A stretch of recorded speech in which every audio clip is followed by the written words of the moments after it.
Hello అండి, నమస్తే. Welcome back to our channel. ఇవాల్టి రెసిపీ వచ్చేసి కాకరకాయ వేపుడు అండి. కాయలు చేదుగా ఉన్నా కూడా ఎన్నో ఔషధ గుణాలను కలిగి ఉంటుంది.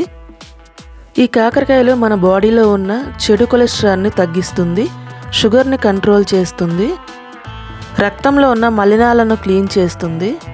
ఈ కాకరకాయలు హైపోగ్లైసెమిక్ అనే పదార్థాలను కలిగి ఉండటం వలన షుగర్ని కంట్రోల్ చేయడంలో చాలా బాగా హెల్ప్ చేస్తాయి. లివర్ని క్లీన్ చేయడంతో పాటు ఉదయాన్నే పరగడుపున 3 స్పూన్ల వరకు కాకరకాయ రసం తాగితే మన ఫైల్స్ని కూడా కంట్రోల్ చేస్తుంది. మరి ఇన్ని ఆరోగ్యకరమైన ఔషధ గుణాలను కలిగి ఉన్న కాకరకాయ ఫ్రై టేస్ట్గా ఎలా రెడీ చేసుకోవాలో హెల్తీగా ఈ వీడియోలో డీటెయిల్డ్గా చూపించానండి. వీడియో ఎక్కడ స్కిప్ చేయకండి. మన ఛానల్ని సబ్స్క్రైబ్ చేసుకొని పక్కనే ఉన్న ఆల్ బటన్ని క్లిక్ చేసుకోండి. ఆలస్యం లేకుండా ప్రాసెస్ చూసేయండి. ముందుగా మనం కారం రెడీ చేసుకుందామండి. స్టవ్ వెలిగించుకొని స్టవ్ పైన కడాయి పెట్టి 1 స్పూన్ వరకు ఆయిల్ వేసుకోవాలి. తర్వాత 1 స్పూనున్నర వరకు పల్లీలు వేసుకోవాలి. 1 స్పూను ధనియాలు వేసుకోవాలి. 1/2 స్పూన్ జీలకర్ర వేసుకోవాలి. 2 ఇంచుల కొబ్బరి చిన్న చిన్న ముక్కలుగా కట్ చేసుకొని వేసుకోండి. గుర్తుపెట్టుకోండి, స్టవ్ని లో ఫ్లేమ్లో ఉంచి ఒకసారి బాగా కలుపుతూ ఒక 2 సెకండ్స్ వేయించుకోండి. తర్వాత 5-6 చిన్నులపాయలు వేసుకోవాలి. నెక్స్ట్ మీ కారానికి సరిపడా ఎండుమిర్చి వేసుకోవాలి. ఇక్కడ నేను ఒక 10 మిరపకాయలు వేసుకున్నాను. తర్వాత ఫ్రెష్ కరివేపాకు 2 రెమ్మలు వేసుకోవాలి. వేసుకున్న తర్వాత ఒక 2 సెకండ్స్ పాటు బాగా కలపండి.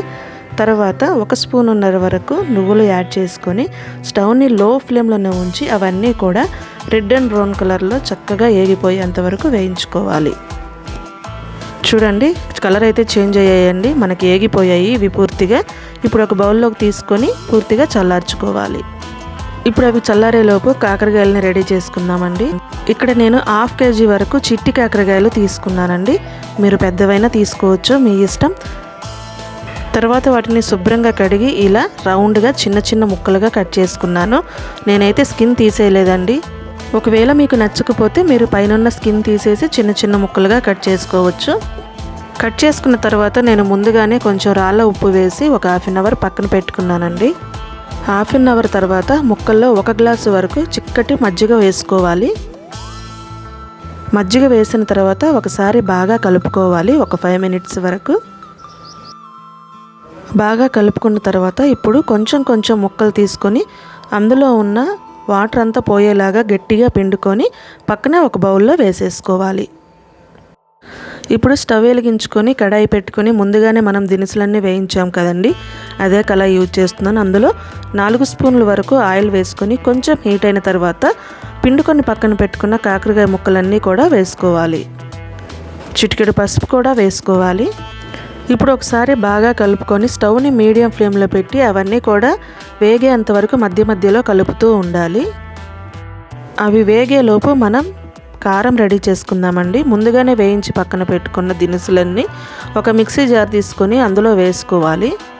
అందులో మీ టేస్ట్కి సరిపడా రాళ్ళ ఉప్పు వేసుకోవాలి. తర్వాత మూత పెట్టి కోర్సుగా గ్రైండ్ చేసుకోండి. చూడండి, మిక్సీ పట్టుకొని వచ్చానండి. చాలా చక్కగా మనకి కారం అనేది రెడీ అయిపోయింది. ఇలా మిక్సీ పట్టుకుంటే సరిపోతుంది. ఇప్పుడు ఒకసారి కాకరకాయలు చెక్ చేద్దామండి. కాకరకాయలు మాడిపోకుండా మీరు మధ్య మధ్యలో మీడియం ఫ్లేమ్లో ఉంచి చక్కగా కలుపుతూ ఉండాలి. ఇప్పుడు మనకి ఒక 50% వరకు వేగాయండి. ఇప్పుడు 50% వరకు ఉడికిన కాకరకాయ ముక్కల్లో పచ్చెనపప్పు, మినపప్పు, జీలకర్ర, ఆవాలు మొత్తానికి పోపు దినుసులు వేసుకోవాలి. ఆ తర్వాత ఫ్రెష్గా ఉన్న కరివేపాకు కూడా ఒక రెమ్మ వేసుకొని కలుపుకోవాలి. దగ్గరుండి మనకి కాకరకాయ ముక్కలు కొంచెం కలర్ మారేంత వరకు కూడా వేయించుకోవాలి. చూడండి, ఇప్పుడైతే మనకు కలర్ మారిపోయాయండి. ఇప్పుడు ముందుగానే మిక్సీ పట్టుకున్న కారం పొడిని వేసుకోవాలి. కారం పొడిని వేసిన తర్వాత స్టవ్ని లో ఫ్లేమ్లోకి మార్చి ఒక 2 సెకండ్స్ వరకు బాగా కలిసేలాగా కలుపుకొని స్టవ్ని ఆఫ్ చేసుకొని అదే హీట్ పైన కళాయిని ఒక 10 మినిట్స్ అలాగే ఉంచాలి. అంతేనండి, పర్ఫెక్ట్గా మనకి కాకరకాయ వేపుడు అనేది రెడీ అయిపోయింది. చాలా టేస్టీగా ఉంటుంది. కాకరకాయ అనేది మన బాడీకి చాలా హెల్ప్ చేస్తుందండి. కాబట్టి మీరు వీక్లీ వన్స్ అయినా తినడానికి ట్రై చేయండి. మరి మీకు నచ్చిందా? నచ్చితే లైక్ చేయండి, మీ ఫ్రెండ్స్కి షేర్ చేయండి. మన ఛానల్ని సబ్స్క్రైబ్ చేసుకొని పక్కనే ఉన్న ఆల్ బటన్ని క్లిక్ చేయండి. Thank you for watching.